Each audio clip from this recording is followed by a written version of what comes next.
amigos, yo soy Gema y a mí me encanta jugar.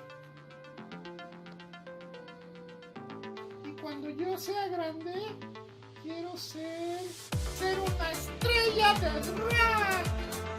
¡Sí! Me encanta hacer TikToks. ¡Mua! Ahí voy.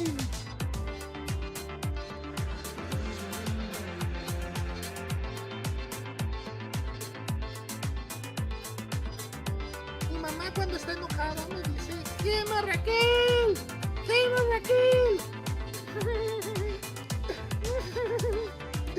Cuando está enojada me dice Raquel. Nadie me dice Raquel. Mi mamá también se llama Raquel. ¡Mua!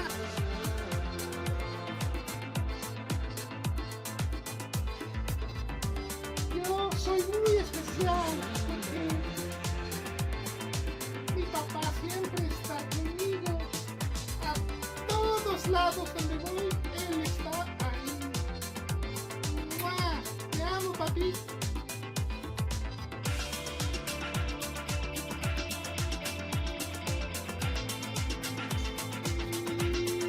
¡Yujú!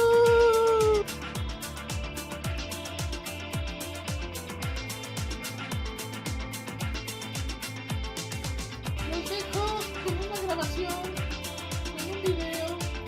Quiero que ustedes vean, porque quiero que conozcan a mi papá.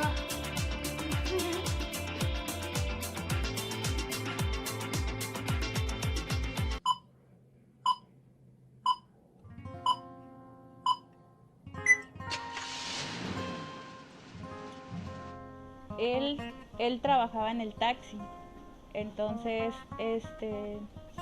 y yo trabajaba en la taquería de sus papás, entonces él trabajaba los domingos, él y yo trabajamos solos en la taquería. Él no tomaba ni fumaba, y yo a veces le decía que por qué no salíamos a divertirnos, porque pues éramos jóvenes, ¿no? Y él decía que no, porque la delincuencia estaba bien cabrona y que nos podía pasar algo, que mejor nos quedábamos en la casa, que en la casa nada nos iba a pasar. Y a él no le gustaba tomar porque decía que no sabía qué loco se iba a topar en la calle o en algún bar. Entonces él no tomaba ni salía de noche tampoco. Tenía como eso de cuidarse mucho de la delincuencia. Él con Gema era muy amoroso, la cuidaba mucho, y Gema nace después de 5 años de matrimonio, entonces era una niña muy esperada, muy deseada y muy amada por la familia, por él y por mí. Él, si ella lloraba en la noche, él era quien se paraba a cambiarla o a darle su biberón. Y todo el tiempo que podía, que no estaba trabajando, la tenía cargando. Conmigo, pues, él era una persona muy amorosa y siempre pues nos cuidaba a las dos. Y ya como familia pues estábamos viviendo como un momento como muy feliz, porque pues nos dedicamos solamente a trabajar. Primero él y yo solos por 5 años, y cuando llega Gema pues llegó como a completar este pedacito que sentíamos que nos faltaba, ¿no? Y pues éramos bien unidos, él trabajaba, yo trabajaba para salir adelante. Las primeras horas del día 12 de mayo escuchamos un golpe muy fuerte, como cuando chocan dos carros. Pensamos en ese momento o él pensó que le habían pegado su taxi que tenía estacionado afuera en la calle, pero en el terreno de al lado de la casa. Entonces él agarró y se asomó por la ventana y vio las luces de la casa de al lado prendidas de adentro, porque como es una casa de lámina, pues se ve cuando está prendida la luz. Me dijo, sí, las chamacas ya se levantaron, dice, porque seguro le pegaron a mi taxi.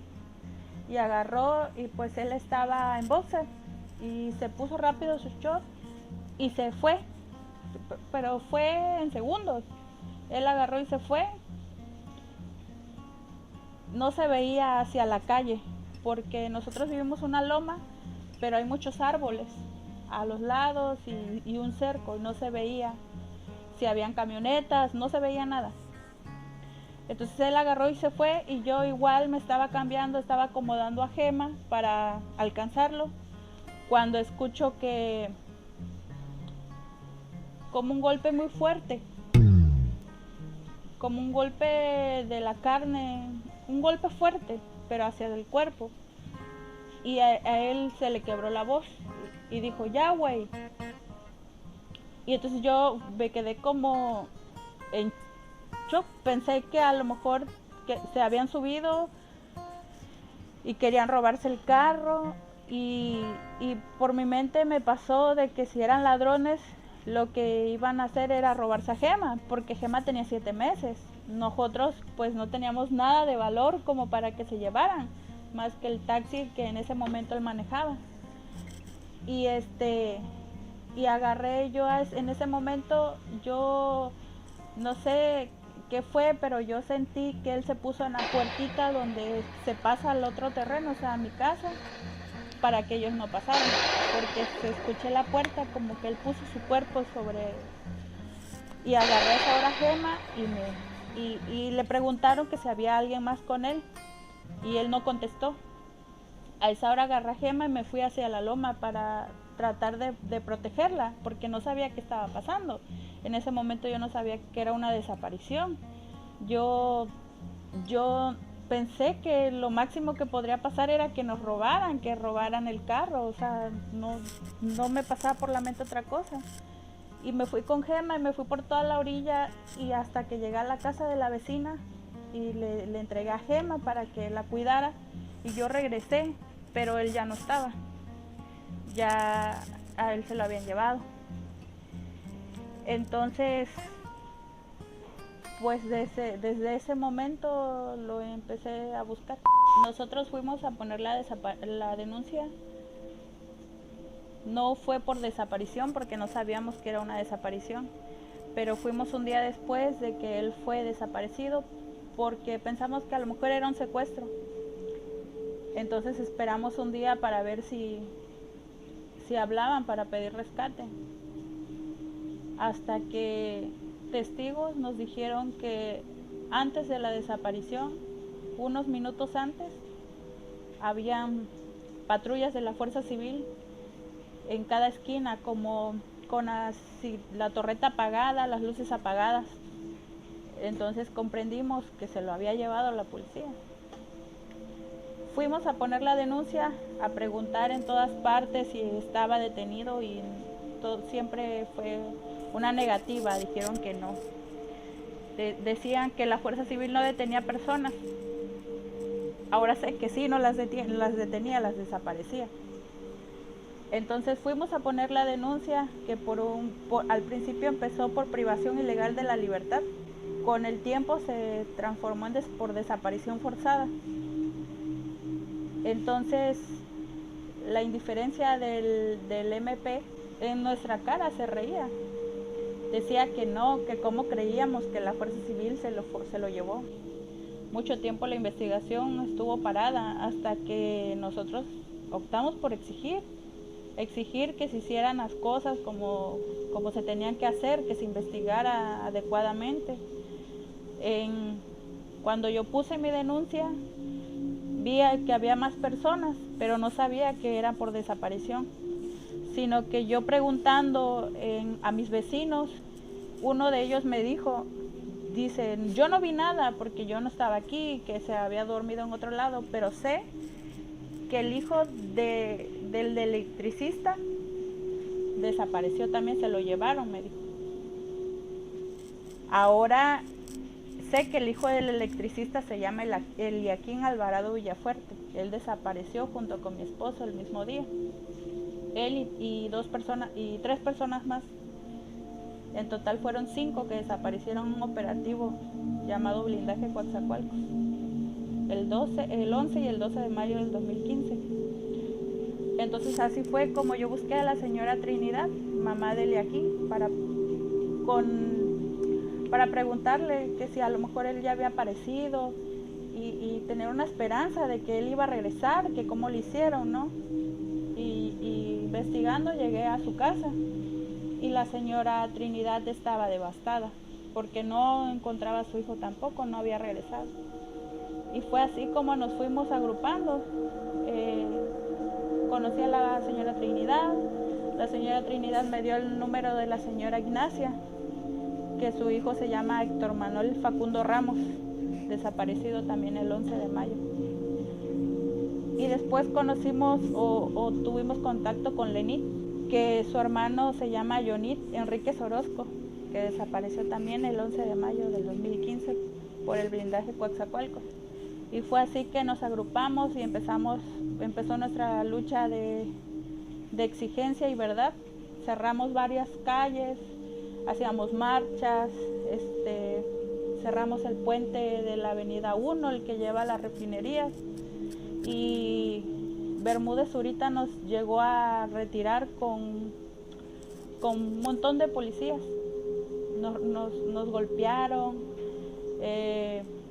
nos quitaron nuestras lonas, nos llegó a quitar a todas las familias que estábamos ahí pidiendo la aparición con vida de nuestros desaparecidos.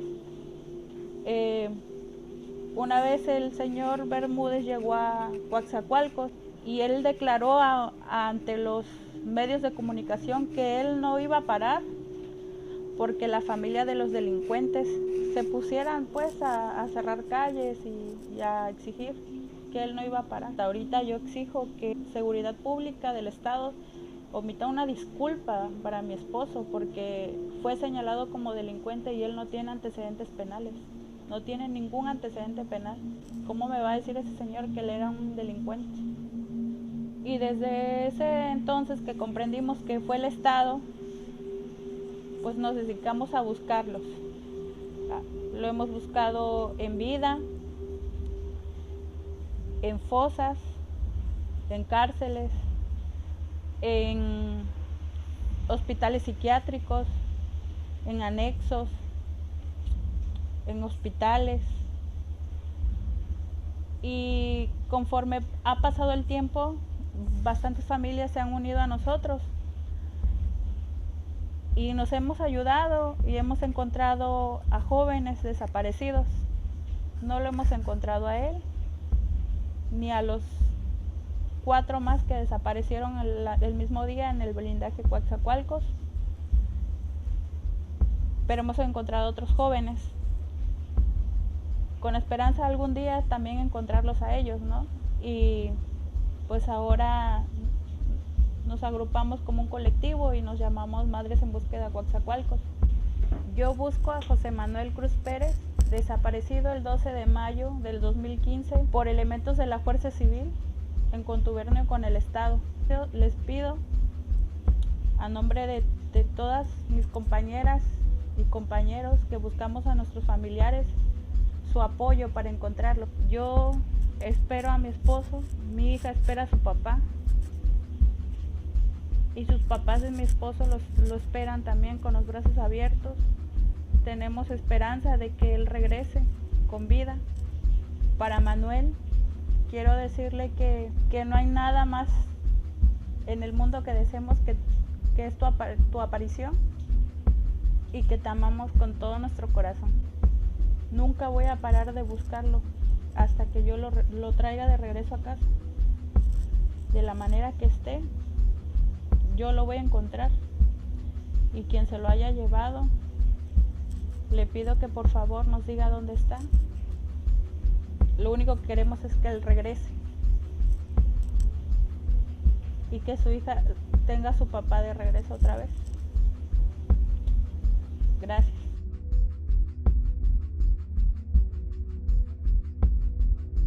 Deja aquí, pero si lo hace, nena, no que estés aquí. Yo te extraño mucho y mi mami también en noviembre no le di un dolor. No le digas que